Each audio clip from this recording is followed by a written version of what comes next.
for that, but that's what I found out about NSA and other federal agencies using the FBI fusion centers as vengeance for hire entities.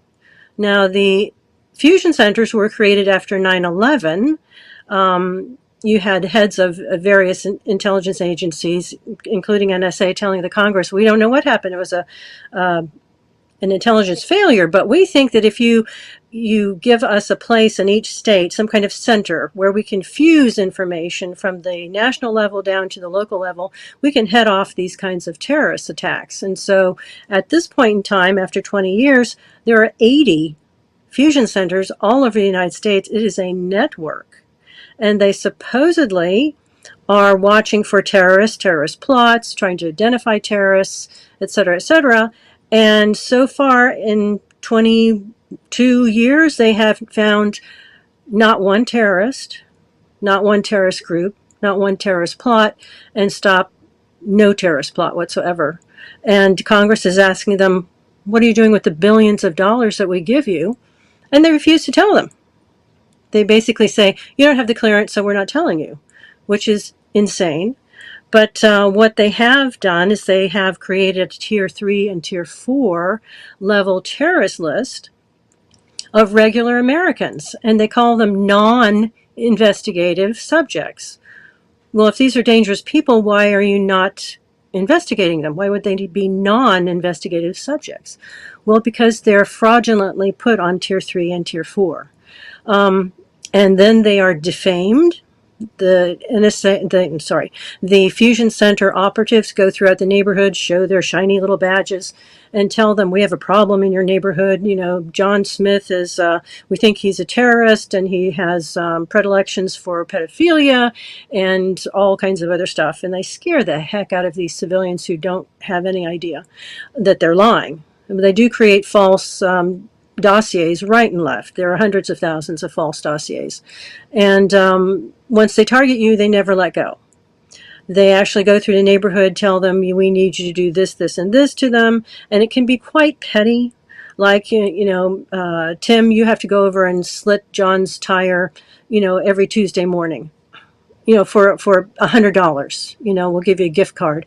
But they can also basically enlist the neighbors to allow or to participate in hitting these people with electromagnetic weapons.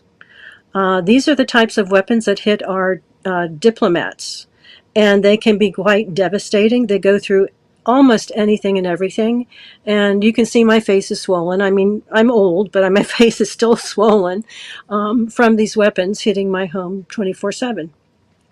And of course, police don't have any idea what you're talking about, or they're told to butt out. Well, like I said, they've turned into vengeance for hire entities, but they are into human trafficking, and they get, and I'm going to call it contracts on people, because NSA basically went to them and said, hey, we have a problem. This woman is suing us. Maybe they admitted it or not. We stole her work and awarded it to a woman who was sleeping her way through the weapons and space management. Maybe they admit it. I don't know. Or maybe they had an entirely different story, but they put out a contract on me and they said, okay, this was to the Florida people. And so they went through the neighborhood. I was staying with my parents, actually, because they were in their 80s and needed some help. And I was waiting for my EEOC case to come up.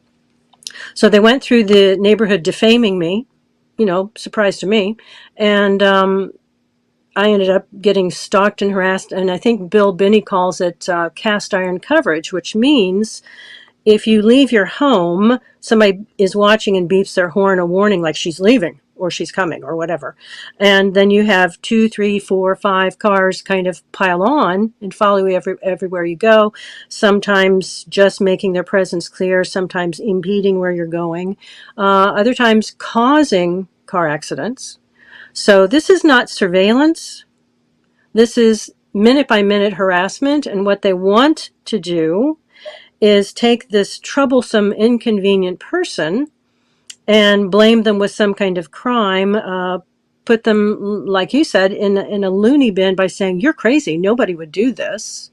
Well, they've had this going for 20 years. They've had this program going for 20 years, and they have not only trained the FBI and Fusion Center operatives to do these types of idiocies, but they train and pay through gift cards, third card gift cards, neighbors, townspeople. They even enlist the help of certain crime gangs, because the crime gangs will do certain things that a civilian will say, no, I really don't think I want to kill her dog, you know. So they go through different groups in a town. They tell them different lies to get them enraged, and then they put them on a schedule and say, okay, well, your church can stalk and harass her for the next 6 weeks, and then we'll move on to the PTA. So they have civilians highly invested because they want to believe this particular person is a terrible person, or else why would they be doing this to them? But it doesn't occur to them, this has no due process, and the person has no chance to prove themselves innocent, but they're invested in the money. So they're doing this all over the country. I mean, if you move from Iowa to Michigan, you're going to get car stalked. And once you get to Michigan, they're going to go through the neighborhood and get them to do the same things to you. If you pick up and move to Texas, they're going to do the same things. I mean, it is a highly professional network of harassers.